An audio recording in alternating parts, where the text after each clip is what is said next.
Conversar com a doutora Débora Lestinge, que fala? Lestinge, que é nutricionista. Exatamente. Você viu que legal Você viu que legal a iniciativa da torta? Olha, iniciativa da horta. Maravilhosa, maravilhosa. Ainda dá para economizar, né? Máximo. E comer alimentos frescos vão melhorar a minha imunidade? Sem dúvidas. Na verdade, a alimentação é a base, né? Pensando em saúde, imunidade, prevenção de doenças, é o que a gente tem como ponto principal. Você trouxe aqui verduras frescas, peixe fresco. Tudo que eu tô vendo aqui, aliás, é fresco. Não tem nada industrializado nem processado. Sim, mas dependendo, né, do industrializado que a gente tiver e que tiver o mínimo de processamento, a gente consegue, sim, aproveitar também os benefícios. Mas, sem dúvidas, quanto mais in natura e menos processado, mais benefício a gente vai ter em relação à saúde. Tá bom. Nós temos umas imagens para a gente ver se procede ou não procede, se tá certo ou se tá errado. Ah lá. Almoço mais café. É uma combinação boa? Pelo visto, não, né? Infelizmente, quando a gente está falando de nutrientes, a gente tem que entender da interação deles. Então, a gente fala principalmente, né, o metabolismo disso. Então, quando a gente consome um nutriente, qual que é o caminho dele até a digestão, depois a absorção e se é absorvido efetivamente, né? Se ele está disponível para essa absorção. Quando a gente está falando de café, chá, bebidas ricas em alguns polifenóis, a gente tem um pouquinho da inibição, sim. Então, se a gente está querendo aproveitar principalmente ferro e vitamina C, que é no caso, né, uma alimentação mais farta, né, no caso o almoço, a gente tem um pouquinho da interação e acaba que eles competem pelo espaço, né? E aí, a primeira orientação é que a gente tenha pelo menos 1 hora de intervalo entre a refeição e o cafezinho. Eu ia perguntar. Então, depois de 1 hora já o prejuízo é menor, digamos assim. Menor. A gente tem ainda uma inibição da absorção, mas ainda tem um certo prejuízo. Ainda tem uma inibição da absorção? Tem, pelo menos 50%. Isso é o que a gente vê de alguns estudos. A questão é que, pensando, quando a gente tem muito do mesmo tema, acabam parando um pouco de fazer estudos sobre aquele tema, né? Reduz. Então, a gente tem os estudos um pouquinho antigos em relação a isso, mas o que a gente tem a princípio é que a gente precisa pelo menos 1 hora após a refeição. Perfeito. Vamos ver ali outra combinação. Legumes, verduras, carne, feijão, mais leite e queijo. Olha, o queijo não é legal. Então, se eu fizer uma salada com queijinho em cima, não é legal? Não, assim, ó, a ideia aqui não é nem recriminar, né, sobre alguns alimentos. Não é certo e errado, é mais absorção. Para evitar, menos absorção. Exatamente. Então, assim, cálcio, né, da mesma forma que os polifenóis, o cálcio ele compete com a absorção de uma série de nutrientes. Entre eles o ferro, que é a principal fonte, né? Feijão e carne, né, são as principais fontes, e uma série de vitaminas. Então, quando a gente está falando de vitaminas, a gente tem que evitar sempre o cálcio junto. Até se a gente tomar um polivitamínico, por alguma questão que foi prescrito... Evita o leite. Evita o leite junto. E seus derivados. Exatamente. Então, o cálcio ele é um grande inibidor. Tá. Então, o problema ali é leite e seus derivados, leite e queijo. Se ficasse legumes... molho branco, por exemplo, uma salada com queijo, algo muito recheado com queijo. Perfeito. Outra combinação, vamos dar uma olhada. Espinafre, mais carnes e feijões. Também não é legal? Sacanagem. Débora. Na verdade, quando a gente está falando dos alimentos, a gente tem alguns alimentos que a gente chama de que tem, né, fatores antinutricionais. Fatores antinutricionais são esses, por exemplo, os polifenóis do café. Então, que a gente tem justamente uma interação, né, entre os nutrientes que atrapalhe essa absorção. E o espinafre é um alimento bastante rico em fatores antinutricionais. Então, a gente evita, né, o espinafre junto com refeições assim tão ricas em nutrientes, que são as principais, almoço e jantar, né, no caso. Então, eu trouxe aqui a carne e os feijões porque são as principais fontes de ferro. E espinafre com ovos? Não é legal? Os ovos eles não são grandes fontes de ferro, então não vai ter uma interação tão ruim, né, ou tão negativa. Agora a carne, feijão, outras verduras escuras que são também fontes de ferro, a gente evita. Interessante. Próxima combinação, vamos ver. Essa é boa. Arroz branco, feijão e legumes. Mas é muito gostoso um prato de arroz com feijão e legumes, não é? É maravilhoso, é completo, é barato, enche a barriga, então tá perfeito, E se eu colocasse uma proteína lá, um bifinho, seja de frango ou de... Melhor ainda. Eu falei tá dessa interação justamente por conta das fontes proteicas. Então, pensando, né, numa alimentação vegetariana ou numa Sim. alimentação que não tenha carne, a gente está complementando as fontes proteicas. Então, por mais que o feijão ele seja rico em proteínas e tudo mais, a gente tem que complementar os tipos dessa proteína. Sim. Então, os aminoácidos. Então, o arroz, o feijão e outras leguminosas, eles se complementam. Então, é interessante que a gente sempre tenha essa variedade de leguminosas e cereais junto com as refeições. Tá? Perfeito. Mais uma combinação, e essa também é boa. Almoço mais frutas cítricas. Então, pega o prato do slide anterior. Arroz, feijão. Pronto, com kiwi, laranja, mexerica, Isso, limão. então, nesses alimentos cítricos, né, nessas frutas, a gente tem o ácido ascórbico. E o ácido ascórbico é a famosa vitamina C. E a vitamina C, ela otimiza a absorção dos nutrientes. Então, quando a gente está falando de ferro, como a gente está ressaltando bastante aqui, Sim. Aí a gente justamente otimiza, né, essa absorção trazendo a vitamina C. Até se tiver uma suplementação de ferro na refeição, Também. é interessante que a gente acompanhe ou com um suco cítrico ou com alguma fruta cítrica. Mas eu sempre, assim, né, falando do tema imunidade, eu sempre ressalto que a gente não tem uma ação pontual de aumento da imunidade. Né? Então, a gente aqui está falando, né, sobre os alimentos, mas o ponto principal é um contexto que gera, né, uma melhora da saúde. Né? Então, não quer dizer que a gente está falando da vitamina C aqui, que a gente tem que ter um excesso de vitamina C na alimentação ou um excesso de suplementação de vitamina C e que isso vai ser positivo. Então, tanto a falta quanto o excesso, eles são negativos pensando em imunidade, tá? Tá. Mais uma combinação. Cenoura, abóbora e tomate mais azeite. Ai, deu até vontade. Nossa, uma abóbora assada, gente, com azeite. Delícia! Não, bom que eu sou uma nutricionista que gosta de comer, entendeu? Então, isso faz muita diferença. faz com certeza. Então, assim, esses alimentos que são vermelhos, laranja, eles são ricos em vitamina A, principalmente, né? E quando a gente está falando de vitaminas lipossolúveis, entre elas a gente está falando da vitamina A, ou seja, elas precisam da gordura para serem dissolvidas e absorvidas, é interessante que a gente consuma com fontes de gordura junto. Então, o azeite é uma ótima fonte de gordura, né? É rico em uma série de ácidos graxos polissaturados, que são gorduras que são interessantes. Então, é uma ótima combinação. Se a gente cozinhar, por exemplo, tomate, aí temos uma riqueza de licopeno. Melhora. Exatamente, a biodisponibilidade disso é maior. Ou seja, a gente consegue absorver de uma forma mais eficiente. Tá. Da mesa a gente já falou, certo? Ou tem alguma coisa que na verdade, eu ia aqui trazer, né, alguns nutrientes, né? Então, vamos lá.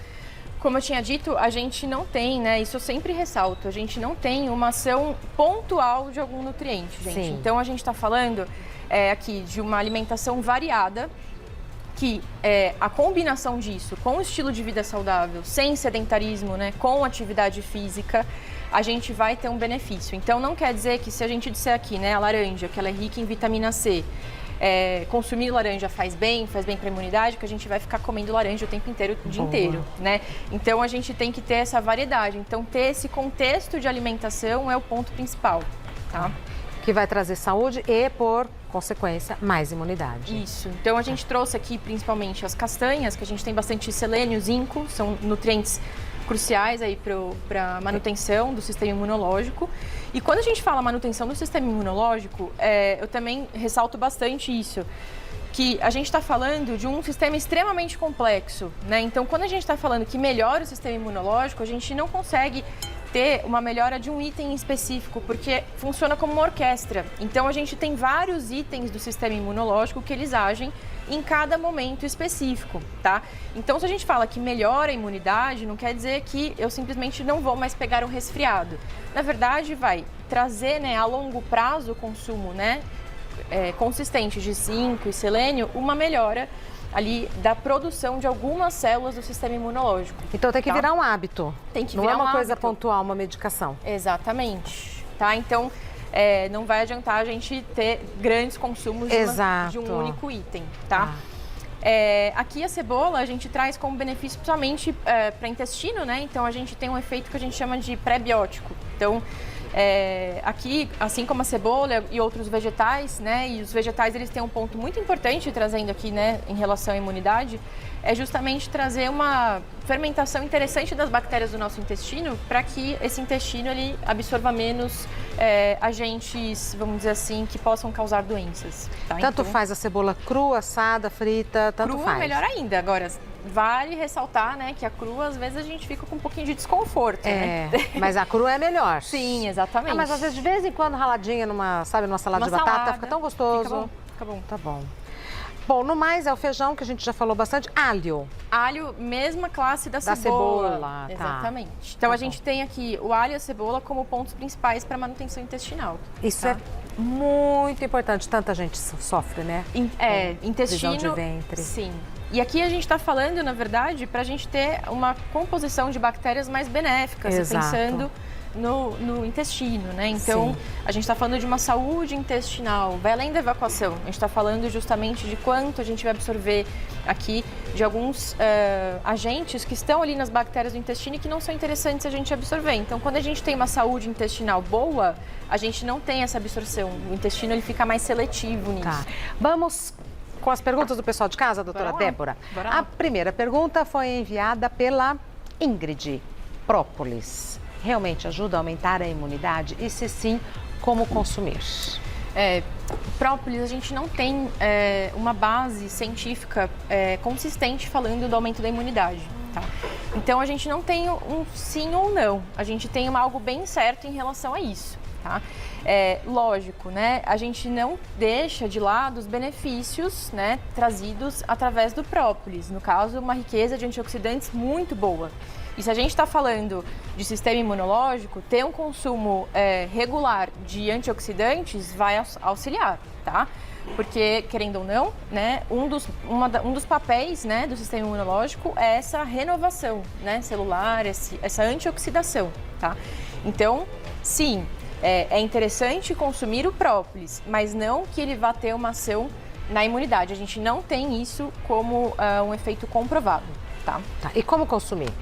Olha, ele vai ter várias formas, né? Ele tem na forma de spray, ele tem na forma de gotinhas. Isso, então vai depender qual que é a concentração dele, tá? Geralmente essas formas mais concentradas, em extrato, elas são muito mais concentradas, tá?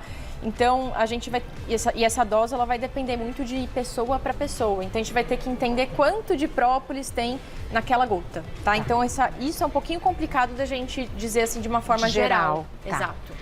Mais uma pergunta da Renata. Suco verde, todos os dias pela manhã e em jejum, ajuda a aumentar a imunidade e emagrecer? Então, na verdade, infelizmente, a gente não vai ter um benefício, como eu disse, né, pontual disso.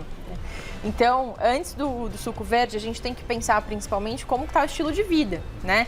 Não vai adiantar a gente pensar em tomar o suco verde e ser sedentário. Não vai adiantar a gente querer tomar o suco verde para emagrecer e a gente não ter uma alimentação que caiba num contexto de emagrecimento, uma restrição calórica com uma alimentação saudável, tá?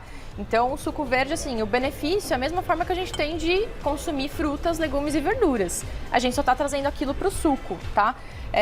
Mas não que ele tenha uma ação específica. O poder não está no suco, tá? Agora, quando fala suco verde, assim, são muitas as receitas, né, para suco verde. Geralmente é com couve, um limãozinho espremido, abacaxi e faz um mix de frutas, né? Geralmente frutas com baixa caloria. E algumas verduras. E até algumas pessoas colocam espinafre cru, né? Que é um ponto que é até um erro, na verdade. Porque o espinafre tem que ser consumido sempre cozido, né? Então, Salada de espinafre com a folha crua não é boa? O interessante, o melhor é que a gente tenha consumido ele cozido, né? O tá, não é que não é bom, é melhor ele cozido. Mas é porque ele é uma folha que precisa ter o cozimento, ter a cocção por conta de um composto, enfim, que precisa sair pela cocção. Tá. E aí pode ser no vapor? Pode ser no vapor. Pronto. Tá. Mais uma pergunta. Juliana, comer muito doce ou alimentos gordurosos pode afetar a imunidade? Então, é interessante essa pergunta, porque quando a gente está pensando no indivíduo obeso, né, ou com um hábito ruim, né, de alimentação, a gente tem prejuízo, sim, no sistema imunológico, tá? Então, Vai depender. Se esses alimentos eles estão trazendo você para um contexto de sobrepeso, um contexto com uma alta quantidade de tecido de gordura, sim, vai afetar, tá? Outro ponto é, esses alimentos eles estão fazendo parte da sua alimentação a ponto de tirar, né, alimentos mais saudáveis, como frutas, legumes e verduras. Então vai depender como que é a riqueza, né, de nutrientes da sua alimentação. Consumir pontualmente doces, alimentos gordurosos não vai ter uma ação pontual também no prejuízo da imunidade. Mas você, como um indivíduo obeso, você tem um prejuízo na imunidade justamente por conta do tecido de gordura que tem um papel crucial nisso, tá? Então, vai depender, né, de qual que é o perfil dessa pessoa, tá? Pensando em composição corporal e hábito de vida. Tá. Mais uma, da Giovana. Faz mal consumir uma fruta de sobremesa todos os dias? Isso pode atrapalhar a absorção de nutrientes? Não faz mal. Lógico, né? A gente sempre se atenta, tem que entender se isso cabe no seu plano alimentar, vamos dizer assim, né? Se isso vai ser um excedente calórico, se é interessante a gente trazer para um outro momento, né, da sua refeição. Mas as frutas, no geral, elas são bem ricas em vitamina... Ui! Opa! Ai, a bancadinha traiu a gente, mas não tem importância. Elas são ricas em vitamina C. Então, elas vão ter esse ponto que eu falei de melhorar a absorção de alguns nutrientes. Fora que fruta, gente, fruta é fruta, né? Então, a gente nunca vai poder proibir uma fruta, pelo amor de Deus. Tá bom. Mais uma. Da Cleusa, glutamina pode aumentar a imunidade? Essa pergunta também é interessante, porque com a pandemia, né, ela ficou bem evidente. Mas a glutamina também, gente, ela não tem um efeito na imunidade. Apesar de a gente usar realmente, né, pensando em fisiologia do sistema imunológico, a gente usa a glutamina como fonte de energia para o sistema imune. Mas para a gente ter esse benefício através de uma suplementação ou ter através, né, do uso disso diário, a gente precisaria de doses altíssimas, que seria muito inviável, tá? E mesmo assim, mesmo nos estudos que a gente tem essas doses muito altas, não teve um benefício clinicamente relevante. Exatamente. Então, não vale a pena essa suplementação pensando em custo, pensando em rotina, não vai fazer sentido. Entre em contato com a doutora Débora Lesting, é o sobrenome dela. O Instagram é Débora com H no final. Tudo junto, Débora Lesting.nutri. Lesting, é Lesting que fala? Lesting. Ah, mas escreve Lesting com G. Débora com H no final. Débora Lesting.nutri.